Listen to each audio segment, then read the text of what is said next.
Bora falar agora sobre. Eu sempre fui um apaixonado pelo espaço. Também. Amava, acompanhava ver os lançamentos e tal, mas teve um lançamento, uns lançamentos que literalmente entrou pra história porque o mundo antigamente parava pra assistir um lançamento. Era Verdade. transmitido ao vivo por todas as emissoras do mundo. Era um evento, né? Nos Estados Unidos não era diferente. Inclusive, as escolas paravam a aula, colocavam uma televisão dentro da sala para que as crianças assistissem o lançamento. Mas a era espacial foi marcada por diversas controvérsias, entre elas os acidentes com os ônibus espaciais. A gente preparou uma reportagem para você relembrar esses acidentes e o impacto que trouxe para a era moderna. Olha só. O programa da tarde vai te contar sobre a era dos ônibus espaciais. O ônibus espacial, ou vai-vem espacial em inglês, chamado Space Shuttle, foi um sofisticado veículo parcialmente reutilizável, usado pela NASA como veículo lançador de satélites. Nave para suas missões tripuladas de reparos de aparelhos em órbita no espaço e reabastecimento da Estação Espacial Internacional. O ônibus espacial foi lançado pela primeira vez em 1981 e realizou sua última missão em 2011. Ao todo, foram construídos 7 modelos de ônibus espaciais, sendo 6 da NASA e um da União Soviética. Desses, 6 conseguiram sair da atmosfera da Terra. Enterprise. O Enterprise, também chamado de OV-101, foi o primeiro ônibus espacial da história. Sua construção começou em 26 de julho de 1972, com o objetivo para voos de testes orbitais. Sua propulsão dependia das cápsulas auxiliares. Seu primeiro lançamento foi em um voo teste acoplado em um Boeing 747 em 18 de fevereiro de 1977. O Enterprise não tinha motores para fazê-lo decolar do chão. Não tinha sistemas de controle de voo, nem sistema de proteção térmica. Sua fuselagem era de poliuretano. Usava célula de combustível para gerar energia, não tinha sistema de controle de reação, nem mecanismos hidráulicos para o trem de pouso, que eram abertos através de um mecanismo de explosão e gravidade. Columbia. O Columbia foi o segundo ônibus espacial construído, baseado no Enterprise, e foi o primeiro com uma missão tripulada. Sua construção começou em 1975 pela Rockwell International em Pasadena, na Califórnia. Durante a construção, em março de 1981, houve um incidente que causou a morte de 3 pessoas por asfixia. Sua primeira missão foi a STS-1, em 12 de abril de 1981, comandada pelo astronauta John Young. No total, o Columbia protagonizou 28 lançamentos, passou 300 dias no espaço, deu 4.808 voltas na Terra e pesava 3.600 toneladas. Foi o mais pesado de todos os ônibus espaciais. Discovery. O ônibus espacial Discovery é a mais antiga nave espacial americana que não se envolveu em nenhuma tragédia. Foi aposentada pela NASA em 9 de março de 2011, quando pousou às 16 horas e 57 minutos no Centro Espacial Kennedy, na Flórida, nos Estados Unidos, depois de 27 anos de serviços prestados. Atlantis. O ônibus espacial Atlantis começou a ser construído em 1979, sendo seu primeiro lançamento em 3 de outubro de 1985, na missão STS-51J.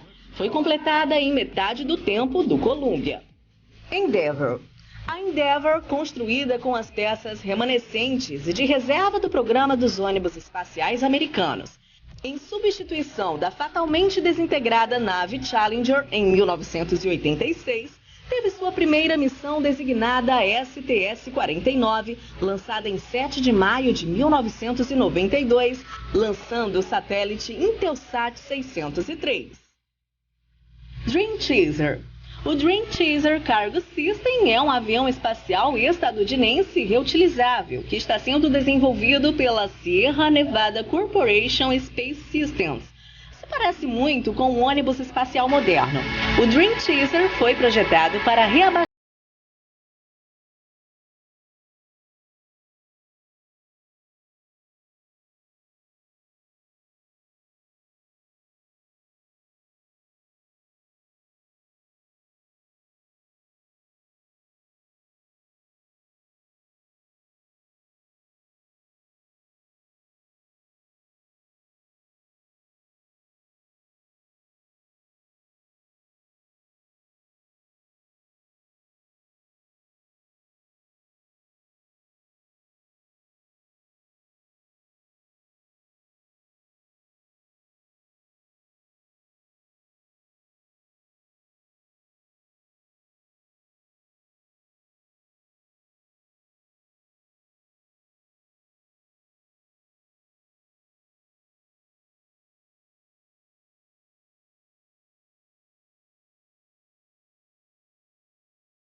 Fazia frio no Cabo Canaveral, na Flórida, em janeiro de 1986.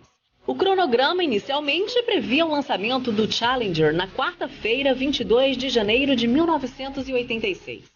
Atrasos na missão anterior, a STS-61C, fizeram com que a data de lançamento fosse adiada para 23 e depois para 24 de janeiro. O lançamento foi reprogramado novamente para sábado, 25 de janeiro, devido ao mau tempo no local de pouso em Dakar, no Senegal.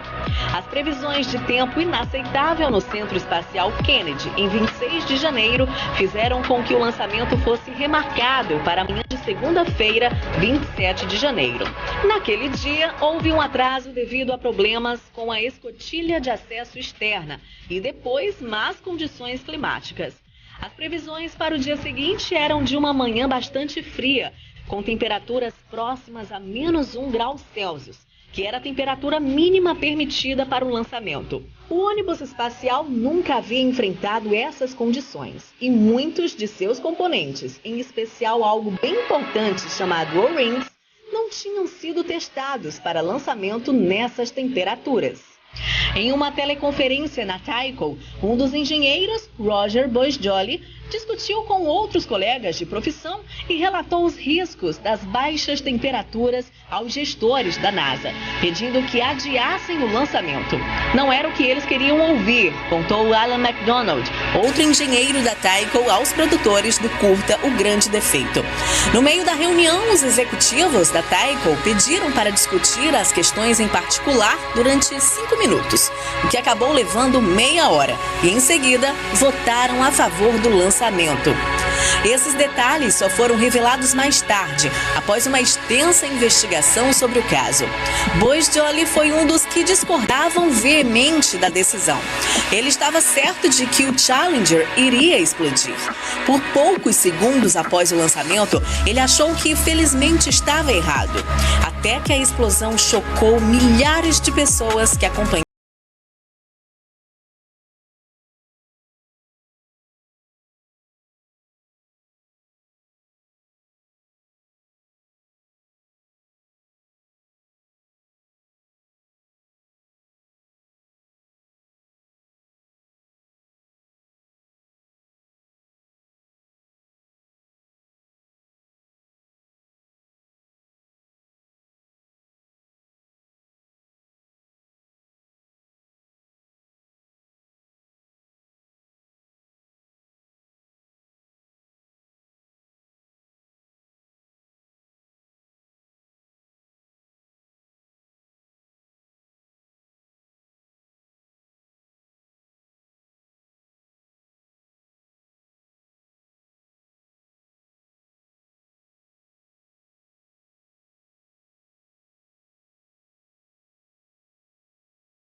A fumaça estava subindo. Embora seja difícil provar com essas evidências, tudo aponta para um incêndio em um dos anéis de vedação.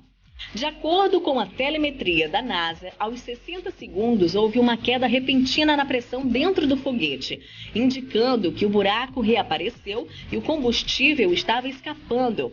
Esse instante coincide com o vento abrupto que atravessou o espaço aéreo por onde o Challenger passava naquele exato momento. Não foi um vento qualquer, foi o mais forte que qualquer lançamento espacial já havia enfrentado antes. A força do vento rompeu a vedação temporária que ocupava o lugar do O-ring danificado, removendo a última barreira contra as chamas. Em um segundo, a fumaça ficou bem definida e intensa. Uma chama havia derretido o suporte que prendia um dos foguetes ao tanque externo. E, quando a conexão se soltou totalmente, a seção inferior inteira do foguete se desacoplou e seu nariz bateu na parte superior do tanque externo.